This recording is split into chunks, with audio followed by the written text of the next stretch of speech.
인천에서 세무사무소를 운영하고 있는 세무사 김현주입니다. 아이 나오셨다고 하는데 네. 언제 출산하셨어요? 3월 한 초에, 예, 3월 초에 났습니다. 바로 복귀하신 거예요? 세상이 저를 그렇게 만들었다. 중요한 신고들이 있어요. 원천세, 부가세, 소득세, 법인세 직접 프로그램을 가지고 신고서를 작성하는 그 내용을 가지고 주로 강의를 하다 나중에는 이제 세무사님이나 회계사님들이 개업을 하시기 위해서 그 전에 준비하셔야 될 실무 내용을 이제 강의로 만들어서 와, 그러니까 네. 신입 세무사님들의 세무사님. 네네네 그렇게 좀 불려도 될까요? 네. 여자 세무사 좀 어떤 곳인 것 같으세요? 여자 세무사의 삶. 나의 삶. 나의 삶이 있어야 되는데 네. 아기를 부모님이 봐주시고 그 딸이 일을 하고 아기가 있고 이렇게 3대잖아요. 3대가 다 행복하게 살려면 너무 한쪽에 희생을 강요하면 안 된다. 다른 분들이 들으면 놀랄 이야기지만 아기를 낳고 이제 산후조리원에 가서 산후조리원 안에서도 일을 한다든지 붓기빼는 마사지만 받고 있어야 되는 거 아니에요? 마사지 받고 나머지 이제 일을 해야 되는데 제가 첫째 때도 그 부가세 신고 기간이어가지고 세무사의 남편으로서 네네네. 이제 오늘도 불철주야 고생하고 있을 우리 남편분에게 마지막으로 하고 싶은 얘기 있으시면 통과. 20대 초반에 합격하신 거예요? 중반? 중반. 네, 20대 중반 정도에. 그렇군요. 그럼 굉장히 좀 빨리 합격하신 거 아니에요? 시험도 어려운데. 그냥 뭐 이렇게 나이에 비해서는 그럴 수 있는데 아예 이제 제가 시작 자체를 빨리 해서 사실은 공부한 기간은 좀 길었어요. 네. 그렇군요. 지금 하시는 이제 강의들이 신입 세무사님들 또 네. 그리고 신규 세무사무원, 네. 세무대리인분들이 꼭 들어야 되는 강의. 네네네. 잖아요. 네네. 처음에 개업하셨을 때 이제 어떤 애로사항이 있으셨는지 궁금해요. 저는 개업을 조금 늦게 했어요. 보통은 이제 처음에 수습 받으시고 근무세무사 생활 조금 몇 년 하신 다음에 보통 개업을 하시거든요. 네. 왜냐면 언젠가 내 사업을 이제 해야 되는 이제 직업이다 보니까 빨리 해서 빨리 자리를 잡아야지라는 생각을 보통 하시는데 그냥 저는 영업을 잘 해야지라든지 뭐 이런 생각보다는 그냥 이제 일을 열심히 일단 좀 해야지라는 생각이 좀 강했어서 그냥 좋은 회사에서 열심히 일하는 것만 생각하고 있었던 것 같아요. 개업보다는. 예. 그래서 그냥 주어진 일에 그냥 열심히 계속 하다 보니까 그러다 보니까 이제 다른 분들보다는 조금 근무 기간 좀 길었어요. 예. 일 중심적이셨군요. 맞아요. 그러다 보니까 일을 하는 거에 있어서는 전혀 두려움이 없는 상태에서 이제 개업을 하게 된 거예요. 경험치가 완전 맞아요. 충분한 상태. 예, 맞아요. 그러다 보니까 이거 내가 수임을 하게 됐을 때 이걸 어떻게 혼자 하지? 이런 걱정은 전혀 하지 않았고 약간 조금 회피처럼 했던 것 같아요. 개업을. 이제 너무 상사가 마음에 안 들었나요? 전혀 그렇지 않습니다. 제가 정말 많은 것들을 이제 배웠죠. 네. 가르쳐 주신 분들이신데 좀 이제 일에 이제 너무 막 저 혼자 재밌어서 몰두하다 보니까 번아웃처럼 온 것 같아요. 그래서 그냥 개업 사업자 등록증을 내놓고 좀 쉬었어요. 그걸 핑계로? 네, 그걸 핑계로. 그래서 그걸 핑계로 지금 결혼을 해야겠다. 여태까지는 이제 시간이 없었으니까 지금 다 해야겠다. 결혼을 네. 약간 휴가 때 여행 지정하는 것처럼 지금이다 지금 해야 되겠다 그래서 하신 건가요? 요 영상이 올라간다면 혹시 제가 남편에게 너무 잘못을 많이 하는 것 같은데 어느 정도는 너 일로 와. 지금이다. 지금 이런 네네 느낌으로. 그런 느낌으로 통과. 그래서 사업자도 내놓고 결혼도 하고 이러면서 그냥 이렇게 좀 쉬었던 것 같아요. 근데 이제 어쨌든 그래도 돈은 벌어야 되다 보니까 일은 자신이 있잖아요. 근데 이제 일손이 부족한 세무사무실들은 너무 많거든요. 그런데 이제 저는 일을 잘할 수 있다라는 제 이제 자신감이 있다 보니까 만렙이니까. 이제 주변에 이제 다른 세무사님들께서 야 너 요거 5월에 와서 좀 알바 좀 할래? 3월에 알바 좀 할래? 그럼 전 너무 좋죠.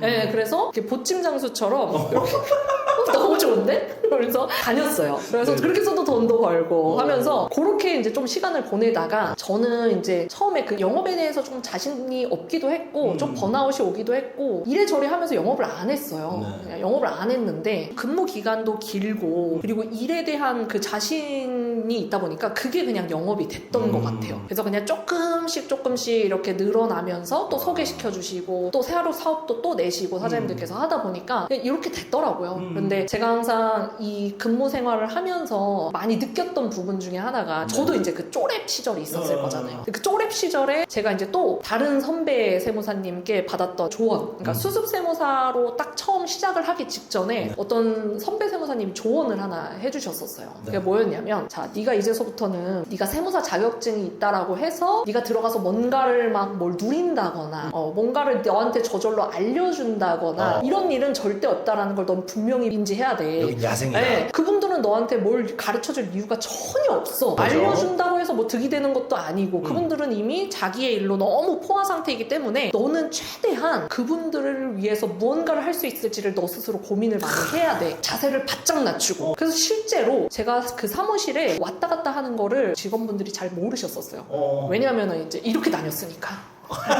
낮은 포복으로 그렇죠. 입으셨군요. 자객처럼. 자객처럼. 네, 그렇게 이제 다녔다 보니까 어떻게 하면은 해를 끼치지 않고 도움을 드릴 수 있을까 이런 걸 막 배우면서 일을 했다 보니까 처음에 시작하시는 분들이 어려운 게 뭔지를 좀 알게 된 거예요.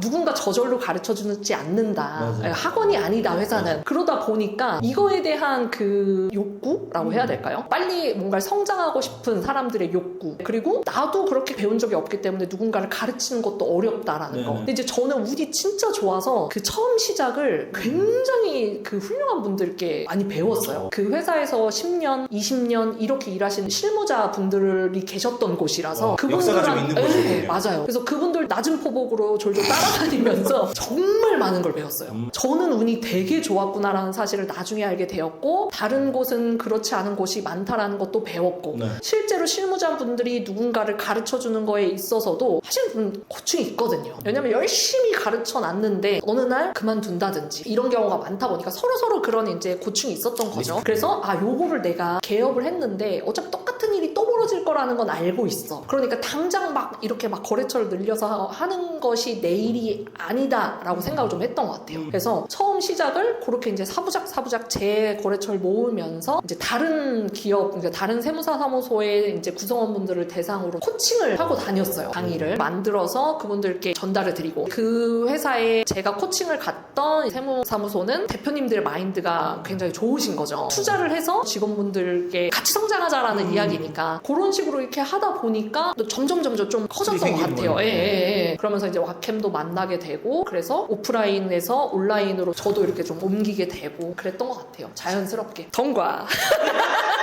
보면은 사실 세무사무원분들 같은 경우는 가장 큰 고충이 위에 사수가 없으면 맞아요. 배울 수 있는 창구가 없다. 네. 막 그러면 이제 낮은 포복으로 다니면서 이렇게 그렇죠. 아름아름 어깨너머로 배워야 되는데, 맞아요. 회사는 가르쳐줄 의무가 없으니까 전혀 없죠. 배워서 전혀 와야 없죠. 되는 거니까. 네. 근데 배운 거랑 실무는 또 다르고. 맞아요. 그러니까 거기서 헤매는 분들도 많은 거야. 세무사분들도 사실 개업을 하고 난 다음에 그 다음에 뭘 해야 될지 몰라가지고 그렇죠. 막 선배들 쫓아다니면서 세월아 내월아 하시는 분들도 많다고 들었거든요. 네네네. 그런 분들이 들을 수 있는 강의겠군요. 그렇죠. 예, 맞아요. 같은 마인드로 또 만들었던 것 같아요. 와. 세무사님 큰일 났어. 그래서 저는 더 이상 큰일 날 게 뭐가 있나 싶었죠, 사실 그때. 근데 세무사님 책상에 사직서 2개가 있는데 이렇게 얘기를 하는 거예요. 아니, 우리가 몇 명이나 된다고.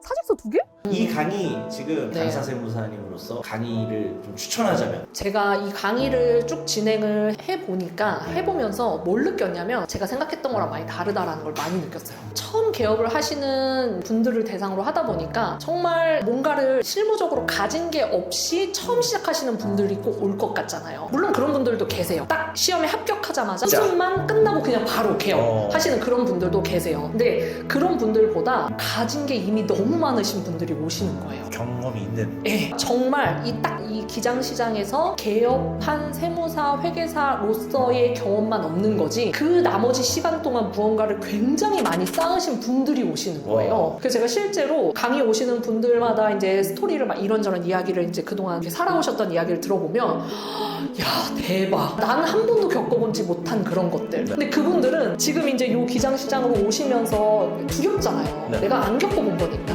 그러다 보니까 한껏 이렇게 되게 주눅든 상태에서 오세요. 그래서 오히려 오셔가지고 내가 가진 게 그렇게 컸다라는 사실을 저희끼리 이야기를 나누면서 다시 한번 깨닫는 거예요. 용기를 얻으시겠네요. 맞아요. 그래서 제가 볼 땐 걱정할 게 전혀 없어요. 이미 가진 게 너무 많은데 정말 딱 요거 없다라는 것 때문에 진짜 주눅들 수밖에 없는 그런 상황에 계신 거죠. 그래서 같이 오셔가지고 이제 요 내용도 물론 이제 저랑 같이 이야기를 나누시면서 이것도 배워 가실 거긴 하지만, 이제 내가 가진 것을 다시 한번 확인하고, 그리고 남이 가진 것을 확인하면서 저런 것도 있구나, 저런 일을 하시면서 사신 분도 분도 계시는구나 하면서 좀 어떤 네트워크 같은 게 형성이 되더라고요. 네, 그래서 내가 그러니까 계속 일을 사업을 하시면서 어떤 조금 어려운 부분이 딱 일어났을 때 그거에 대한 이제 전문으로 하신 분이 또 옆에 계시고 옆에 계시고. 하시다 보니까 야 너무 든든하더라고요. 저조차도 그런 부분에 있어서 더 좀 시너지가 나는 것 같아요. 그러면 김현주 세무사님. 네네네. 네, 김현주. 땡! 네. 우리 김현주 세무사님의 네네. 강의를 들으려면 네. 어떻게 해야 되나요? 일단 아래 고정 댓글에 링크가 들어가 있으니까 그거 한번 들어가 보시면은 이제 왁캠에서 굉장히 진짜 저희끼리 고민 굉장히 많이 한 내용들이 다 많이 들어가 있어요. 네. 그래서 그거 보시면서 아 내가 해당이 되는가라도 한번 생각을 해보시면 좋을 것 같고 정말 제 세무사로서의 인생이 제가 여태까지 살아온 인생의 거의 절반 가까이 되는데 저는 진짜 쏟아 부으면서 사는 것 같아요. 세무사로서 이 실무를 위해서 그러다 보니까 그 쏟아 부은 그 시간과 그 실무 강의를 만들면서 고민해왔던 그런 흔적들과 이런 걸 다 모아가지고 정말 요거 안에다가 정말 마구마구 진짜 끼워 넣은 강의다 보니까 노하우에 네 맞아요 노하우를. 맞아요. 그러니까 이 가성비로 보면은 진짜 최고가 아닐까라고 생각이 듭니다. 왁캠버스 화이팅!